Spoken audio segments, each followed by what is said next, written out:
Wait! You can't! No! Please! I'm not bad. My son was evil, but not I.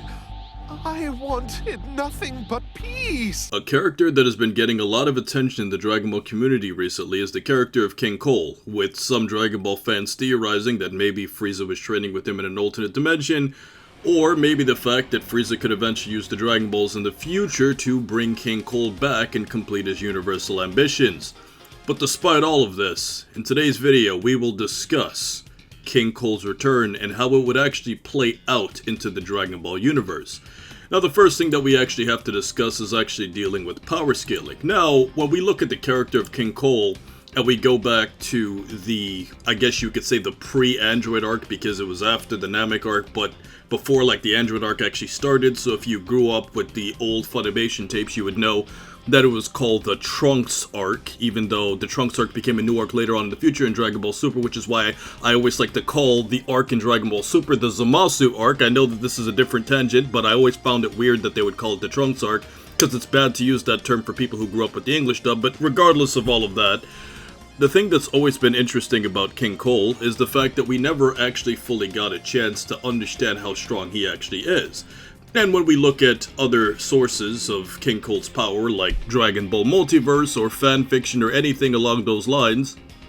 it's often theorized that King Cole's final form is not the form that we actually see, because the way that King Cole looks resembles Frieza in his second form. And if you say that Frieza, King Cole, and Cooler are all related, then they should all have a similar design in each of their forms, which is why when Cooler used his quote-unquote fifth form, or you could say technically it's his fourth form, you know, that would understand why he was able to kind of morph into something completely differently. So because of this, it kind of feels like in a lot of ways people feel like King Cole's power is incomplete. And when we consider the fact that Frieza never really trained throughout his entire life and got as strong as he did, and when you also factor in that Frieza, with only 10 years of training plus the training that he did in Resurrection F, got even more powerful, you would think that, well, if King Cole did the same thing, as we assume King Cole probably doesn't train either because he's so much stronger than any other mortals, then maybe King Cole could get some type of similar boost.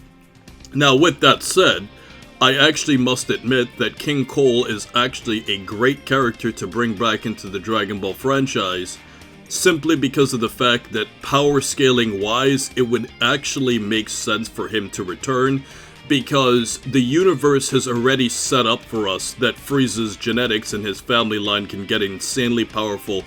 at any moment's notice, and because of that, King Cole would actually make a fantastic ally to Frieza, simply because of power scaling and because the Dragon Ball universe never fully explored how strong he actually is. Now, when we saw Trunks killing King Cole, and then when we also acknowledged that Goku killed King Cole in the future timeline, we assumed that King Cole probably tried to do everything in his power to be as strong as he was, but obviously based off of how King Cole cowered, it kind of was implied that maybe King Cole was not as strong as people thought, and maybe he didn't have these hidden transformations that everybody theorized. Or maybe he didn't have full control over it and didn't go into it for XYZ reasons. It's very difficult to say, but considering his age, it kind of makes it kind of odd to see how strong or weak he is. But when we also think about it from Frieza's perspective, the interesting thing about King Cole too is the fact that King Cole is one of the absolute fewest characters in the universe that Frieza could actually trust. Now, if we've noticed anything about the dynamic between Frieza and King Cole in terms of how they interact with each other, it definitely seems like Frieza is the alpha between the two, where King Cole kind of seems like he's just pushing Frieza into controlling things, and he's kind of just in the background. With that said, it may imply that King Cole at least feels like Frieza is significantly stronger than himself or can take the mantle of leadership over him. And with that said, it would never really be a threat to Frieza to have to worry about his father betraying him, because in that particular case, that would mean Frieza would be stronger than his father. And if the theories are true that Dragon Ball fans have been speculating that Frieza might have ambitions to eventually kill the gods, or even expand into other universes like Universe 6, then King Cole would definitely be a gateway into helping Frieza accomplish that. But there's one thing that we're definitely gonna have to debunk in this actual video, and these are the rumors that King Cole could train with Frieza.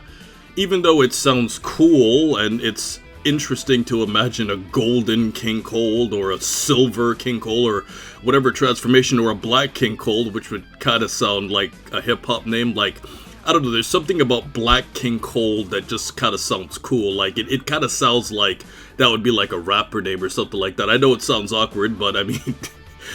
Black King Cole would just sound too cool even for Dragon Ball standards. But in terms of King Cole being the character for Frieza to accomplish all of this, it just doesn't make any sense, you know, chronologically for King Cole to have been the character to train with Frieza, considering the fact that the only way King Cole could come back to life would be if he was resurrected somehow. From what we've seen, considering the fact that we have 3 pairs of Dragon Balls, the Namekian Dragon Balls, which Frieza can't use because he can't speak Namekian, the Earth Dragon Balls, which we would have noticed because, I mean, they're basically in the dominion of planet Earth, and also, when we look at Monaido's Dragon Balls, it just doesn't seem like there was ever a moment for Frieza to have ever used any of these Dragon Balls. Now, if he somehow mysteriously used them at some particular point, that would be really interesting, or maybe there's another set that we don't know about in the universe, but I just don't see how it's realistically possible for King Cole to have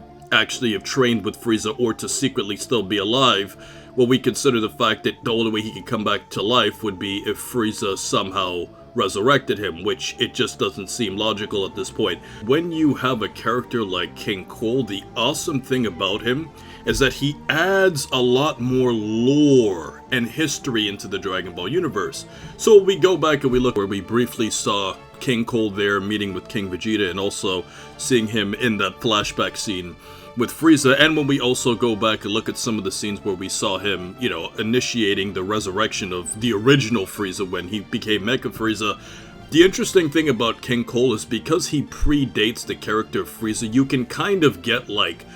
background knowledge on like what the universe was like before Frieza was born, or what the universe was like, or how King Cole essentially, you know, claimed his status, because I mean, for crying out loud, he's called King Cole for a reason. He obviously has attained a great level of not only power but prestige throughout the universe. Now, there is a risk to doing something like this in the Dragon Ball universe, and this is the mere fact that it can create a lot of continuity issues. So, while we can definitely agree that it's awesome to have older characters like Master Roshi, King Vegeta, King Cole, characters that you can learn more about what Dragon Ball was like before the main series basically took place, the thing about it is that if you try to get too creative with these older characters that predate the main series, you can create a lot of plot holes, or you're just going to basically retcon the stuff that we already know about these characters, and as a result of it, you're going to have these canon battles where Dragon Ball fans are going to be basically just arguing for perpetuity about what's canon or what's not, even though the truth is that there's no real canon, but there's kind of like a general canon